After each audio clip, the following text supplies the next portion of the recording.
Hey, what's up everybody? It's HAVOK. Welcome back to the channel. In this one, I'm going to show you 3 different tricks in Portainer that I like to use just to make my life a little easier. The first one is going to be how you see multiple Portainer instances in one dashboard of Portainer. The second one is how you change the display name of your Portainer server. And the third one is how to add the IP address to your Portainer server, so when you click the links, they don't go to 0.0.0.0, they go to the IP address of your server. So let's go ahead and get into it. Right here, I have an instance of Casa OS. It's kind of just my fun little dashboard server I like to kind of use and go with. So I'm going to open up Portainer. And you can see here, it automatically opens up into my environments. And I've got 4 different servers here. I've got my servers, they're all named kind of after Marvel characters. So I have Thor, which is the server we're logged into right now. I have Jarvis, which is my AI server. I have Fury, which is kind of my networking box. And I have Widow, which is kind of my applications, web applications box. What I don't have on here is Banner, and Banner is my test server. So I'm going to show you how we go ahead and add that 5th server into our Portainer here. What we're going to do is on the left side, we're going to go to environment related, go to environments. You can see I already have some. We'll go ahead and add Banner. So we'll click on the top right, add environment. And what we want to do is Docker standalone for this instance. Start the wizard. And you can see here we have this code or command line we need to run on the other side, so on our Banner server. But first we need to type in the name, so it's going to be Banner, and then our IP address to that box. And for this example, it's going to be 192.168.50.29 and then :9001. You'll need to type in whatever IP address to your box there. So go ahead and copy this code here. And what we need to do is we need to run it in a command line tool. So I'm going to not click connect just yet. Let's go ahead and run this code. So I'm going to open up my command line editor here, and we're logged in to our server Banner. And I'm going to go ahead and paste this, and we'll run it.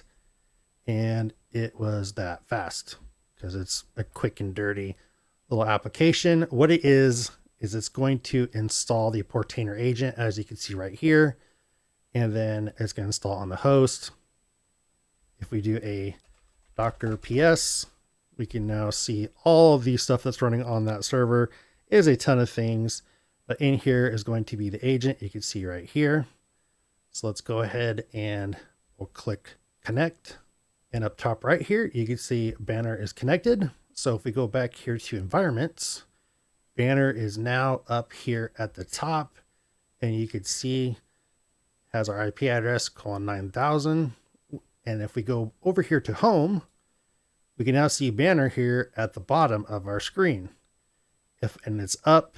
If I click on live connect or just connect it, we are now into our Banner server, which is our test server. We can see 19 containers. So I can manage everything right here from a single instance of Portainer. I don't have to go to each individual server to get into that Portainer instance.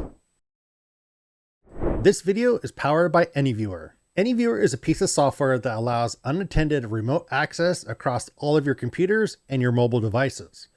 It utilizes end-to-end 256-bit encryption and supports super fast file transfers between your systems. Now let's take a look at some of the features I really enjoy about AnyViewer. Here we are on my gaming PC, and I'm going to connect remotely to my stream PC. It automatically pops up and shows all my screens.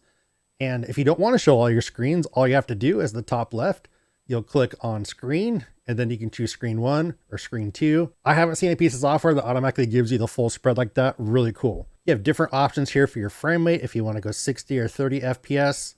And then operations, you can remotely reboot the system, shut down the system. Let's say you have this installed on your grandma's computer, you're connected in, you're helping her with some stuff, and you want to chat. You can click on this chat option and you can message back and forth. If there's a link you want to send her to open, she can open that there. A feature that I use quite a bit when it comes to AnyViewer is the file transfer. I use this to transfer files between my gaming computer and my stream computer all the time. All you gotta do is click the files button up there, and then you see on the left side, I have my gaming PC. The right side is a stream PC. All I gotta do is drag a file over. It uploads really quick. I no longer have to worry about trying to put a USB stick between the two computers to send files back and forth. You can use my link in the description below to download AnyViewer today and begin using it for free. Thank you to AnyViewer for powering this video. Next up, let me show you how to change the name of your Portainer, or the display name of your Portainer instance. So this is my actual banner server that we were just using. It's my test server, and you can see on it here, it's called local, the environment, and we'll go into here and it's just local. And we don't want it to say local because we could have multiple different servers that, we're running. And if they all say local, that's like, okay, which one am I using? You can also see here up here at the browser tab, it says Portainer and then a pipe and then local. So you're like, okay, whatever, local. The way we change that is we'll go into environment related on the left side, go into environments. And remember, we're actually on this server that we want to change. We're not back on our kind of master Portainer server where we're seeing all the instances. We'll click on local here, which is the name of this. And right here where it says name, this is where we change it. So you can change this to wherever you want. We're going to do banner on this one. We'll click update environment. And now if we go home, we can see our server is now called banner. We'll go into here and there we go. It's called banner. Up here at the top at the browser tab, it's called banner. So that is how you assign an environment display name for your Portainer instance.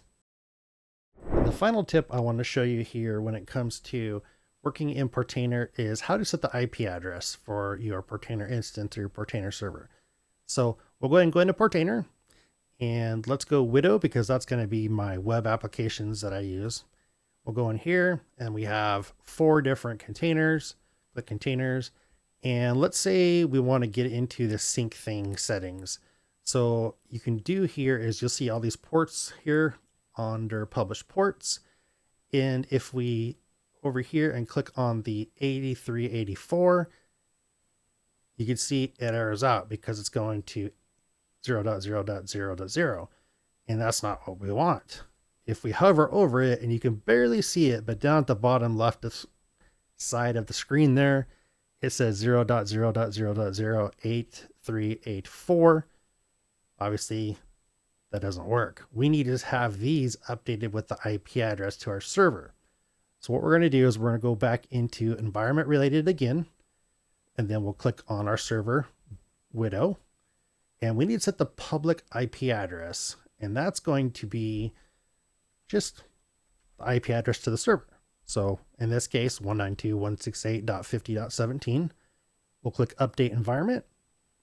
Now, if we go back to our containers and we go over here to the sync thing, and we can see 8384 at the bottom left, it now has an IP address assigned to it. If we click this, it now goes into our sync thing login screen. So that is how you set the IP address for your Portainer servers. It makes it way easier to be able to get into these. If for some reason you forget the port numbers, you can just go into Portainer and then you can just click on whatever, container you're running here, the published ports, and it'll go to that specific site. And there you have it. That is 3 nice and easy tips for Portainer. I use these because it makes my life so much easier. If you have any questions, let me know down in the comments below. Or if you have other tips that you use in Portainer, I'd love to hear about them because I'm still kind of new to Portainer and, I'm always looking to learn new things. If you like this video, make sure you like and subscribe. And until next time, stay safe, have fun, and keep doing good.